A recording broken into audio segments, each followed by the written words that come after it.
Welcome once again to Musings by Danon. If you're new here, welcome. My name is Danon, and I've been watching anime since 1985, and I'm currently reading over 500 manga or light novel series. This means I'm currently reading a whole bunch of Isekai series, many of which don't have an anime. Today's video, as I'm sure you saw from the title, is a top 10 list going over my picks for the best Isekai that don't have an anime. Before we get started, I'd like to quickly ask you to like and subscribe. It really does help the channel, and it's free. With that out of the way, let's get into the video. Now, this list will only include isekai where the main characters find themselves in another world, be it a digital world or a world completely different from Earth. We will also be ignoring any reverse isekai or ones where the main character travels back to their high school days. I know some people don't consider those isekai, but there are a lot of similarities in the tropes, so I tend to think of them as being in the same genre, or at least genre adjacent. We will also not include any post-isekai, where the story focuses on the main character's life after they've returned to Earth. Also, not all of these series are available in English yet. For the ones that are available, I'll post a link down in the video description.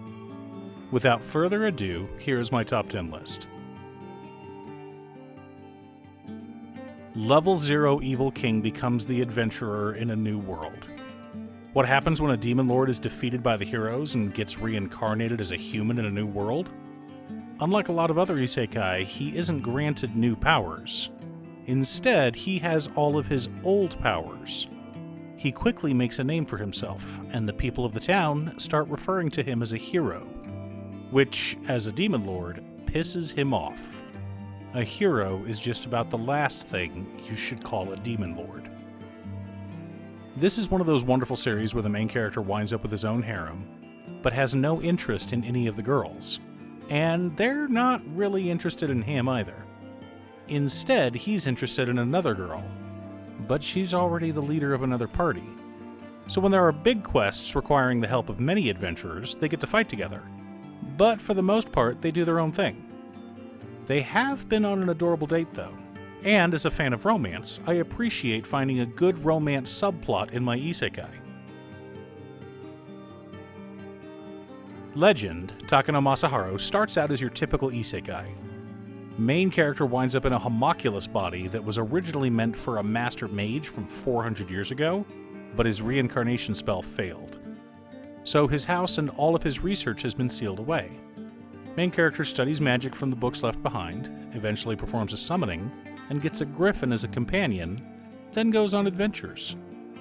The thing I like about this series, especially when compared to other isekai with an overpowered protagonist, is that things quickly get to the point that his strength is meaningless. It doesn't matter how powerful you are when spies from an enemy nation are trying to cause an uprising or insurgency. It doesn't matter how much magic you have when a plague comes to a neighboring town. At first, the series follows the typical isekai tropes, but it soon becomes a very interesting story where the main character has to use his wits and rely on his friends and connections to solve problems, rather than his power. I Want to Live a Slow Life in the Countryside After Reincarnation is more of a slice of life than your typical isekai. Remember the first couple episodes of Mushoku Tensei where Rudy's just learning about magic and growing up in his little village? Imagine that, but it's the whole series. Also, way less of a pervert for a main character. In this series, the main character is the youngest son of a border baron. Their estate is far from the capital, and their family line isn't long or distinguished. We find out later on that Mom and Dad, the Baron and the Baroness, are retired adventurers who slew a dragon and were given this territory by the king. Our main character spends his days hiding from his meathead of a sister and trying to invent things he misses from Japan. Fortunately, his parents are smart enough to patent some of his inventions, so now the kid's incredibly wealthy. J.K. Haru is a sex worker in another world is an absolutely phenomenal series, but not for the faint of heart. Haru, our main character, gets truck-cooned into a fantasy world. The boy who tried to save her winds up with a cheat skill and rises through the ranks of adventurers and fighters. Meanwhile, the only work Haru can find is prostitution. Which is fine, she's done the prostitute gig already back in Tokyo. She knows the ropes. If you couldn't tell from the title, this series is not for kids. But it's also not pornographic either. It is adult in nature, but all of the sex scenes are from Haru's perspective, and they're mostly comedic due to Haru's snarky attitude. But the series does get a little violent at times, so consider this your trigger warning. Also, minor spoiler warning, but something we were expecting.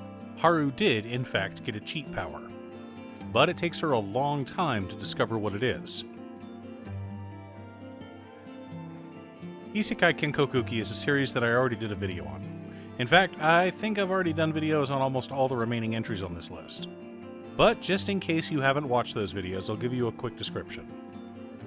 One of the coolest aspects in Isekai, or any of the myriad genres encompassing speculative fiction, is world building. You have the mythos, the various countries, trade routes, factions, magic systems, religions, monsters. All sorts of things are needed when your story takes place in a completely fictional world. I should probably do a video on world building soon. Anyway, back to Isekai Kokuki. Our main character is reincarnated into a young man's body, someone on the cusp of being a teenager. A wise and ancient griffin takes him to his lair, which is filled with other children who have all been abandoned by their families due to taxes. He takes charge of these children, educates them, and together they build a community. Over the years, the griffin brings him more abandoned children. One day, they begin trading with the local city, and begin to discover how strong their little village is. They protect it from invaders, and eventually become a power to be reckoned with. Some of the conflicts are resolved via duels, some at the negotiating table. But at the end of the day, Isekai Kokuki is a Bronze Age empire-building series, with a main character on the path to becoming a king. May I Ask for One Final Thing is a shoujo fantasy series that, after the first couple of arcs come to a close, you realize is an isekai. The difference in this one, though, is that the main character isn't the one who ended up in another world. It's the villain, that cute young girl on the left. The opening of this series is one you should be familiar with. The prince ends his relationship with the villainous duke's daughter. After all, she's been bullying this poor, innocent girl whom the prince has fallen in love with. Now, in several shoujo isekai that I've read, this is where the main character suddenly realizes that this scene is familiar because they played it in a video game. But in this one, our spurned princess simply lets loose a rage she's been holding back for far too long. Suddenly, the ballroom filled with the prince's cronies remember Scarlet L. Van Diemen's nickname, the Mad Dog Princess. Freed from having to hold back her tongue and her fists, she sends men flying. As the story goes on, this causes her older brother to develop ulcers. Scarlet's definition of the word restraint is not killing someone. Turning them into a wall decoration is fine, so long as they're not technically dead. Using one person as a weapon to spin through an entire crowd of people and laughing joyously while doing so is also right and proper, especially when all of those people are slavers. Scarlet has decided to use her power to help the citizens of the kingdom. But mostly, she just wants to punch bad guys. Accomplishments of the Duke's Daughter has a similar opening to May I Ask for One Final Thing. But in this one, our main character does remember her other life and that she's now living in a video game when her fiancé, the prince, dumps her in a humiliating fashion. But unlike other series with a similar opening, this isn't a shoujo isekai. This is the rarest type of isekai there is, a josei. That's right, this story is written with adult women as the intended audience. After being humiliated, she is called before her father, the Duke and Prime Minister of the kingdom. He's impressed by how well she's handling herself, and to help her get away from the drama of the kingdom, banishes her to their home. Now, I say banish, but that's only the official story. In reality, she returns home to help run their duchy. She then proceeds to use her knowledge of modern 21st century Japan's economy to help build up the duchy into an economic and technological powerhouse. This series is complete. There are 8 volumes of the light novel, but only the first 5 cover the story of the Duke's Daughter. The next 3 are about a different character in the series, but I won't say who because finding out about their backstory is a bit of a spoiler. Suffice it to say, they're the biggest badass in the series. I'm the Evil Lord of an Intergalactic Empire is a series written by the same author as Trapped in a Dating Sim, The World of Otome Games is Tough for Mobs, and is, in my opinion, even funnier than that series. Our main character is betrayed by everyone he knows and dies alone and miserable. The guide, a supernatural being, comes to him as he lay dying and gives him the chance to reincarnate. He even lets him pick what kind of world he'll live in. The problem is the guide is actually an evil entity and feeds off of pain and suffering. He was the one who sent our main character into a spiral of debt, betrayal, depression, and solitude. The guide is determined to gather even more power when this poor bastard dies alone and betrayed again. He's giddy at the thought of the deliciousness of his pain. But our main character learned some lessons from his previous life. He was stomped on by everyone in his last life, so he is determined to be the one who does the stomping in this life. The only problem is the nobility in this universe are unbelievably corrupt. Think the worst of Versailles combined with the worst of the Chinese courts. His new parents leave him in charge of the family estate, an entire planet at the edge of the galaxy, at the tender age of 5. They do this so they can go party on the capital and escape from their massive tax burden. So, a 5-year-old with all the memories of his previous life is now in charge of an entire planet. Like the title says, our main character, Liam, has made it his mission to be an evil lord. He is going to crush the population and force them to bow down beneath his boot. Only, they live in such squalor from his parents and their parents before them that there's nothing left to squeeze. So instead, he builds up the infrastructure, uses the taxes to create jobs, housing, education, and hospitals. He raises the standard of living from absolute squalor to what is basically a utopia, just so he can crush them later. He also crushes pirates, referring to them as his piggy bank. If you're wanting a fun isekai with lots of comedy and very silly characters, you should read I'm the Evil Lord of an Intergalactic Empire. Reborn as a Space Mercenary is another science fiction isekai, another rarity in the genre. Our main character was a gamer, playing a spacefaring MMO where you pilot a ship, go on missions, join factions, etc.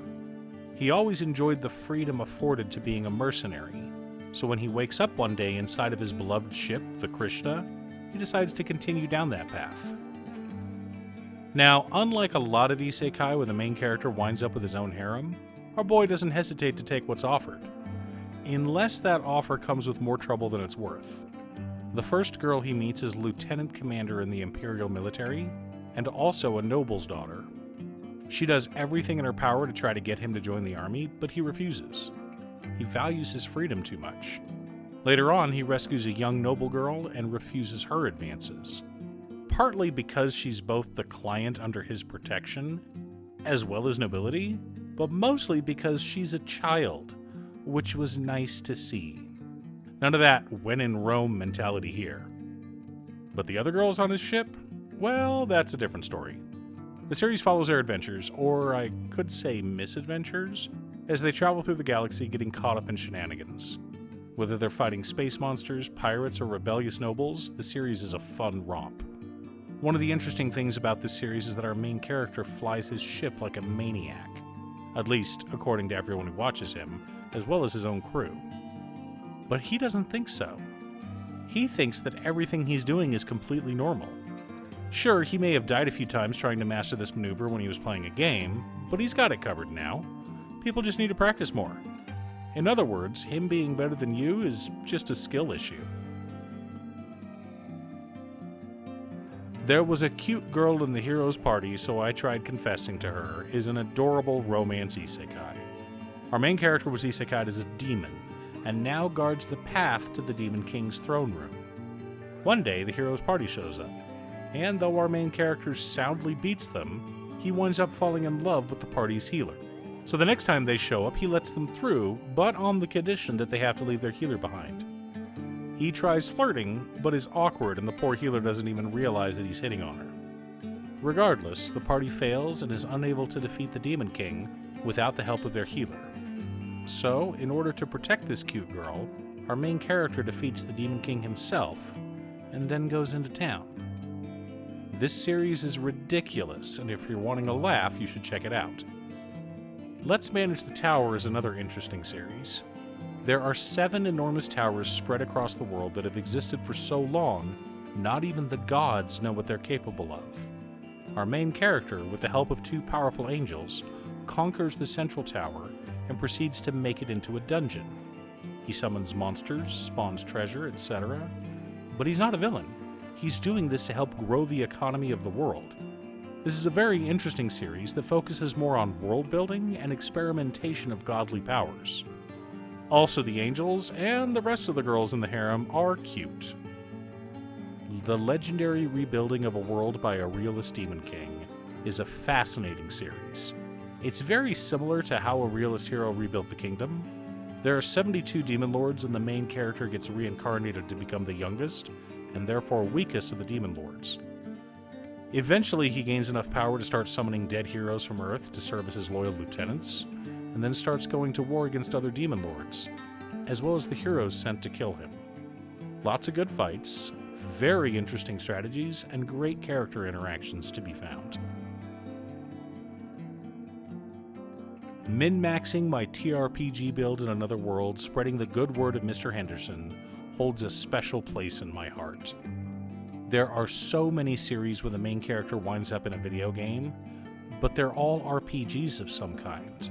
Whether they're a dating sim, space MMO, or fantasy MMO, those are the types of game worlds people get isekai'd into. This world is an amazing fantasy world with tons of races, history, and traditions, but the main character got to pick his cheat power before going in. Never tell a tabletop power gaming veteran that they get to pick their power. He chose to basically have a character sheet, and spends the first 7 books, you heard me, 7, fine-tuning his build. Sure, he spends some of his XP on the way, but by the time he starts on the path to become an adventurer, he's already every game master's nightmare. A munchkin. Links for all of the books in this list that you can legally buy will be down below. Did I miss any?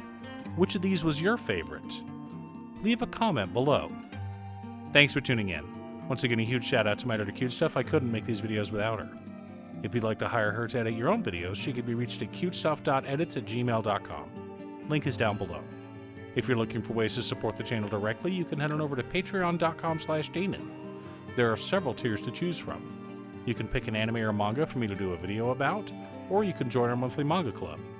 I also wanted to give a quick shout out to all of my patrons: Waffles, Jiraiya, Danny, Muffins, Marcus, Squishy, Brett, Roxy, Josh, Sean, Pob Zombie, Mark, Alex, Borgie, Jake, Exiled Rogue, Nazwin, Pedro, Airnor, Tom, Echo Fox, and Midge. You guys are awesome. I post anime or manga videos often, or you can click here to watch additional videos. Again, thanks for watching, and I'll see you all again next time on Musings by Danon.